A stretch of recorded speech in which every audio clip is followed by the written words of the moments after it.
ช่างวิทย์เลิงลูกทานะครับมาพาเพื่อนๆนะซ่อมเครื่องขยายเสียงเพื่อนะครับลูกค้าบอกว่าไม่ดังนะครับไม่ดังเนี่ยผมก็เลยได้ทำการต่อสายลำโพงเสียบปลั๊กอะไรเข้าไปอะไรแล้วนะครับเอาสายสัญญาณมาเสียบแล้วมันก็ไม่ดังนะครับดูก่อนนะจ๊ะนี่เลยนะครับสัญญาณมาเสียบโอ้แจ๊กไม่ดังเลยนะครับไม่ดังแต่เปิดมีเสียงปุ๊บปั๊บเห็นไหมครับไม่ดังเลยต้องเป็นที่ไหนดีต้องเราจะใช้วิธีการซ่อมแบบแปลกๆครับจิบโอ้โหนะครับเอามือมาจับจิตตรงจุดนี้นะครับขยายได้นะครับจุดจัดแสดงว่าผ้าขยายเนี่ยน่าจะดีนะครับตัวนี้น่าจะดีแน่ๆเลยนะครับน่าจะเป็นที่ไหนครับน่าจะเป็นที่แจ็คหรือว่าที่วอลลุ่มหรือเปล่านะครับเดี๋ยวเราจะต้องมาดูกันเลยนะครับมาดูกันต่อเลยว่ามันจะดังกันหรือเปล่านะครับทีนี้นะครับก็ลองไขวอลลุ่มออกมาดูนะครับจุดนี้ก็คงจะต้องเอามือจับจิ้มโอ้มีการขยายได้จุดจัดไอ้ที่มันไม่ดังมีโอกาสที่จะเป็นที่วอลลุ่มได้ด้วยผมจะเปลี่ยนวอลลุ่มนะครับสำหรับช่างมือใหม่คือวอลลุ่มนี้ก็จะต้องเปลี่ยนแน่นอนแล้วล่ะครับเพราะว่าวอลลุ่มนี้คงต้องเปลี่ยนแน่นอนแล้วเพราะว่ามันอยู่มานานนะอยู่เก่ามานานแล้วต้องเปลี่ยนวอลลุ่มนะครับเดี๋ยวมาเช็คดูนะครับว่าเครื่องนี้เป็นอะไรต่อนะครับเดี๋ยวผมเปลี่ยนวอลลุ่มก่อนนะครับเราจะมาลองเปิดฟังดูก็จะฟังได้ไหมดังไหมนะครับเพื่อนช่างมือใหม่ของเราก็ดูไปครับเผื่อมีโอกาสได้ซ่อมก็จะได้เปลี่ยนวอลลุ่มของผมเนี่ยนะครับ ครับได้มาแล้วเป็นวอลลุ่มนะครับ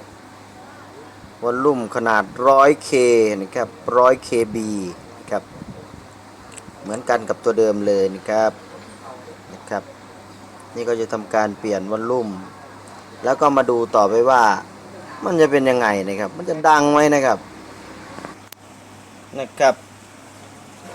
ก็จะทำการเอาวอลลุ่มตัวใหม่มาใส่ครับใส่ลงไปนะครับเพื่อนช่างมือใหม่ก็ดูไปนะครับนี่ผมจะเปลี่ยนวอลลุ่มแล้วมันอยากหลุดหน่อยหนึ่งก็มือดันไว้ครับบัดกรีครับบัดกรีครับกรีนะครับบัดกรีครับ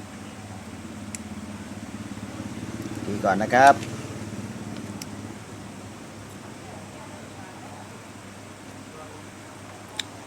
เห็นไหมครับน่าจะเรียบร้อยแล้วล่ะครับบัดกรีเรียบร้อยอย่าลืมนะครับให้สนิทด้วยนะครับสนิทด้วยแล้วก็ล้างครับทำความสะอาดกันสักหน่อยนะครับเพื่อนช่างมือใหม่นะครับต้องล้างเดี๋ยวลืมนะครับความสะอาดก่อนนะครับเห็นไหมครับมาถึงตรงนี้แล้วก็ลองลดเสียงลองดูลองเปิดดูครับดังหรือเปล่านะครับเปลี่ยนวอลลุ่มเครื่องขยายเสียงมันจะทำให้ดังดีหรือเปล่านะครับก็ต้องไปเปิดเพลงครับเปิดเพลงอะไรดีเลยครับทีนี้ถ้าจะเปิดเพลงเนี่ยโอเคนะครับว่าเปลี่ยนวอลลุ่มแล้วลองเร่งเสียงดูนะครับเดี๋ยวนี้อาจเคยเห็นนกมาเล็กผู้ยิ่งม่อนปันกระต่ายบนตัวติ้นนกขวดมีอาการเสียงแหบแห้งด้วยนะครับคุณลูกค้าเอามามีอาการเสียงแหบแห้งด้วยบุญเชิญเป็นโนโนนั้นมองนอโมดีพาสว่างแจ้งศิลาเพลงงานทั้งขาลาคนเตอร์นั้นแทนต่อจากนั้นก็คงจะต้องล้างวอลลุ่มก่อนแล้วก็จะไปดูอาการเสียงแหบแห้งนะครับวอลลุ่มก็จะมีตรงฉีดน้ำยาให้ด้านข้างนะครับฉีดน้ำยาโซนแนกเข้าไปนะครับล้างตัวนี้ด้วยนะครับนี่เลยนะครับกดหน่อยตัวนี้ก็หมุนหน่อยนะครับให้น้ำยาเขาได้วิ่งไปหน่อยนะครับเห็นไหมครับเรียบร้อยนะครับ แล้วก็ล้างวอลลุ่มนะครับก็น่าจะโอเคแล้วแหละครับมีฝุ่นมีอะไรก็ดูหน่อยนะครับแถวๆนี้ปัดฝุ่นปัดอะไรหน่อยนะครับครับดังแล้วนะครับที่แรกไม่ดังนะครับวอลลุ่มเสียเปลี่ยนวอลลุ่มแล้วมันอยู่ยังไงเลยครับนี่ครับโอ้งงเลยครับโอ้อยู่แบบนี้นะครับใส่เข้าไปก่อนนะครับแล้วก็มาดูต่อไปว่าทำไมเสียงมันถึงแหบถึงแห้งจังเลยครับถามก่อนทำไมไม่ค่อยถนัดเลยนะครับโอ้โหในที่สุดความพยายามอยู่ที่ไหนความพยายามอยู่ที่นั่นแล้วก็สามารถที่จะใส่เข้าไปได้นะครับแล้วทีนี้ก็จะขันน็อตก่อนนะครับในส่วนของขันน็อตนี่ก็คงจะหยุดวิดีโอไว้ก่อน นะครับสำหรับเพื่อนช่างนะครับที่เปลี่ยนวอลลุ่มแล้วก็อย่าลืมทำความสะอาดให้ด้วยนะครับทำความสะอาดนะครับจะได้สวยๆนะครับลูกค้าจะได้ประทับใจครับนี่มันจะมีฝุ่นตามร่องนะครับแล้วก็ทำความสะอาดไปนะครับเห็นไหมครับสวยงามไหมครับฝุ่นหายไปแล้วนี่นะครับลักษณะนะครับผมจะพาซ่อมนะครับเครื่องขยายโลเย็นเนี่ยเห็นไหมครับสังเกตมันมีฝุ่นแล้วปัดหน่อยครับเพื่อความสวยงามครับเห็นไหมครับความประทับใจมันจะอยู่ตรงปัดฝุ่นนี่แหละครับเสียงดีไม่ดีมันจะขึ้นอยู่กับการปัดฝุ่นหรือเปล่าเดี๋ยวเราค่อยไปดูกันอีกครั้งหนึ่งนะครับ คงบ้าไปแล้วนะครับในส่วนนี้ปัดฝุ่นแล้วมันจะทำให้เสียงดีโอ้อันนี้ก็คงจะไม่ใช่นะครับโอเคนะครับต่อไปก็คงจะมาดูอาการเสียงแหบเสียงแห้งกันต่อไปนะครับทีนี้ลูกค้าบอกว่ามันไม่ดังแต่ว่าเราได้เปลี่ยนวอลลุ่มเข้าไปแล้วมีเสียงดังนะครับแต่ว่ากรณีนี้มีเสียงแหบเสียงแห้งมาด้วยนะครับเราทำการแกะมาดูก่อนว่าบอร์ดนี้มันเป็นยังไงบ้างนะครับติดตัวไหนล่ะครับโอ้เขาหลบอยู่ตรงนี้ นะครับมีเสียงลมปิดพัดลมก่อนนะครับบอร์ดนี้นะครับเราจะทำการดูด้านล่างโอ้ด้านล่างก็ไม่ค่อยสะอาดนะครับสกปรกมากเลยนะครับเดี๋ยวในช่วงเวลานี้ก็คงจะต้องล้างทำความสะอาดนะครับการล้างทำความสะอาดก็คงจะต้องทินเนอร์นี่แหละครับใช้ทินเนอร์ล้างๆนี่แหละครับทินเนอร์เอาแปรงสีฟันเก่าเรานี่แหละฉุบแล้วก็ล้างๆหน่อยมันจะได้เห็นชัดๆนะครับว่าเป็นยังไงมายังไงนะครับนะครับสุดยอดแล้วนะครับโอ้ฝุ่นเพียบเลยต้องปัดฝุ่นปัดอะไรออกด้วยนะครับเห็นไหมครับฝุ่นพวกนี้เห็นไหมครับมีผลมากเลยนะครับนานๆไปฝุ่นพวกนี้ก็จะลอยเข้ามาติดที่วอลลุ่มด้วยทำให้วอลลุ่มเนี่ย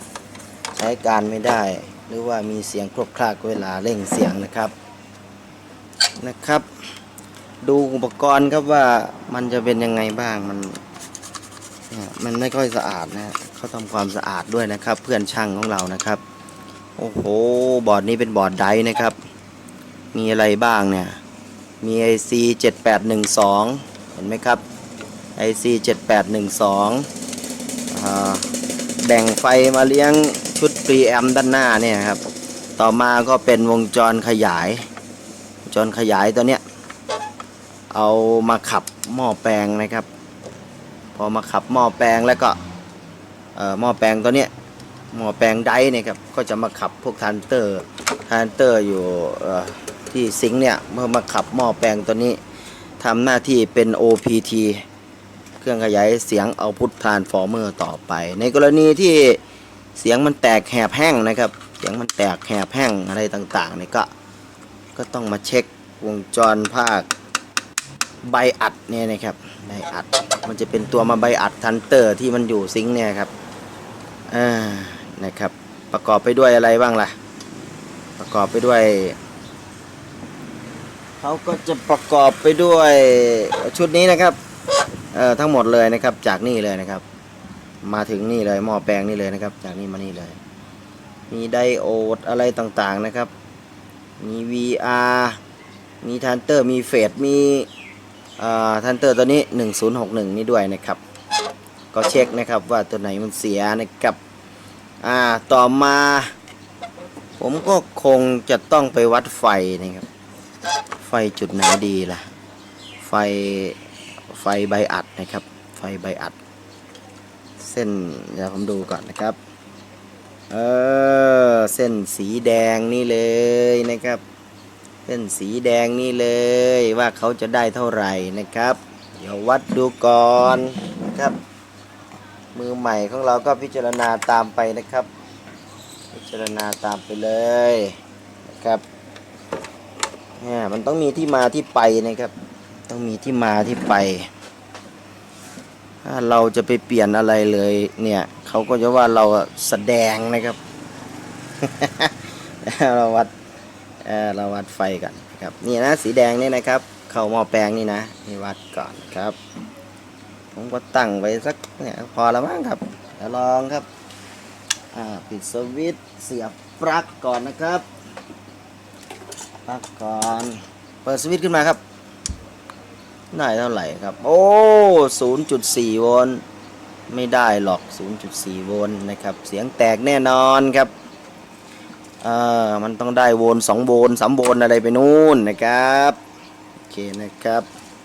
มาดูตัวต่อไปอะไรครับที่มันจะเสีย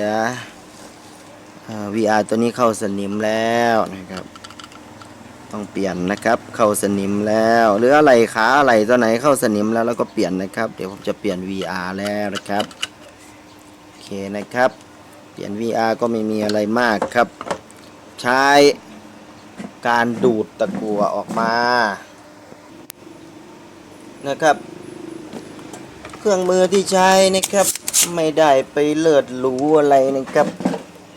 เครื่องมือธรรมดานะครับจะไม่ใช้เครื่องมือที่มันหาไม่ได้นะครับ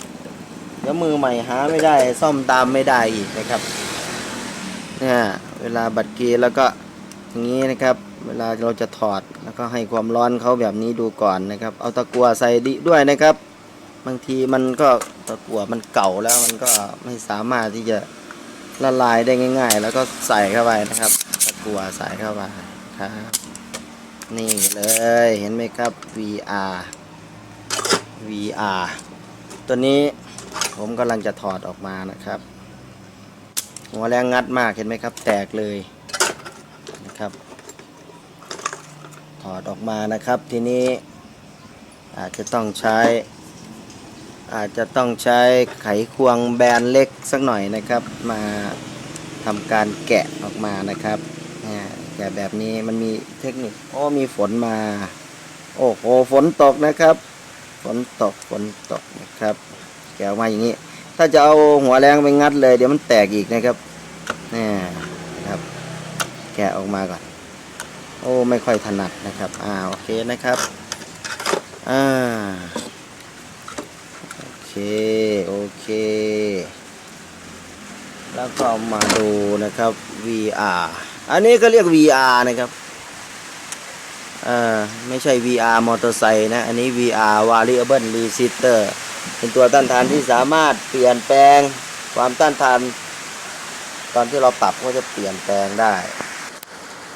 VR ตัวนี้นี่ครับนี่ VR เขาเรียกว่า VR เห็นไหมครับตัวใหญ่พอสมควรนะครับปรับได้อะไรได้ตัวนี้100 โอห์มนะครับ100 โอห์มใครลืมค่ามันก็เนี่ยครับผมอ่านให้ฟังแล้ว100 โอห์มสำหรับช่างมือใหม่นะครับเปลี่ยนขึ้นสนิมแล้วเปลี่ยนแล้วครับโอเคแล้วทีนี้ VR ไม่ใส่ R ขี้เกียจปรับ VR นะครับใส่ R เข้าไปนะครับขาไหนล่ะครับขานี้เขาใช้2ขาใส่เข้าไปครับเอาหมุนไปตามเพื่อนมาหน่อยจะได้สวยๆฝุ่นมีก็ปัดออกหน่อยนะครับนี่เลยขี้เกียจปรับ R แล้วก็เอา R นี่ใส่เลยนะครับ R ใส่แทนครับบัตรกรีครับบัตรกรีนะครับเห็นไหมนะครับ สำหรับมือใหม่ของเรานะครับ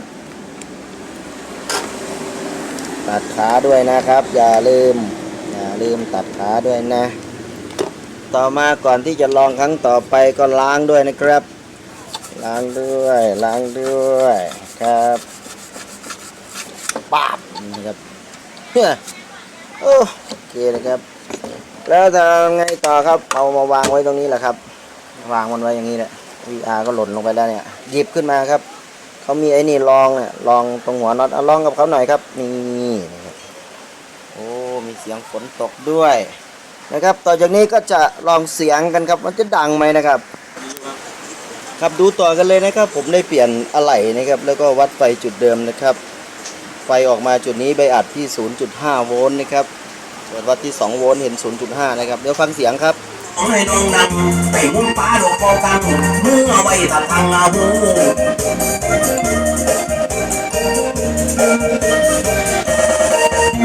เดี๋ยวนี้เห็ดหมูได้ก่อหยาตาแดงในครั้งแรกเนี่ยไม่มีโวลต์นะครับเดี๋ยวนี้ออกมา 0.5 นะครับไฟใบอัดจุดสายสีแดงที่ต่อนั่นนะครับเสียงดีแล้วนะครับไม่แตกแล้วนะครับ เมนโมโนนั่นมองรันเทียนองนั่นบอป่าคอดอกตาเด็ก โอเค ตา นะ นั่ง ครับ นั่นต่าง เปิดพ่อใหญ่หมุนเลยนะครับเปิดฟังเพลงใหญ่หมุนเลย ใส่ใจใส่น้องไปนั่นปากังอยู่ในบังโยและทางเดี๋ยวนี้ ใช้ได้แล้วนะครับผมก็คงจะต้องไปทำความสะอาดต่อไปนะครับขอบคุณมากนะครับเพื่อนช่างมือใหม่ที่ตามรับชมครับการซ่อมแล้วเสียงแตกเป็นเครื่องขยายรุ่นนี้นะครับโรเยนนะครับโรเยนเครื่องขยายรุ่นนี้ครับโรเยนครับอาจจะมีหลายๆคนซ่อมอยู่นะฮะขอบคุณมากครับที่ติดตามรับชมครับ